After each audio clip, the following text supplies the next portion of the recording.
ஆசை கோபம் களவு கொள்பவன் பேசத் தெரிந்த மிருகம். அன்பு நன்றி கருணை கொண்டவன் மனித வடிவில் தெய்வம்.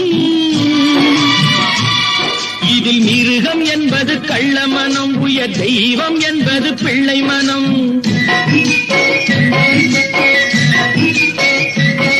இந்த 6 கட்டளை அறிந்த மனது ஆண்டவன் வாழும் வெள்ளை மனம், ஆண்டவன் வாழும் வெள்ளை மனம்.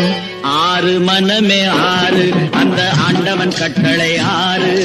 தேர்ந்து மனிதன் வாழும் வகைக்கு தெய்வத்தின் கட்டளை 6, தெய்வத்தின் கட்டளை 6. 6 மனமே 6, அந்த ஆண்டவன் கட்டளை 6.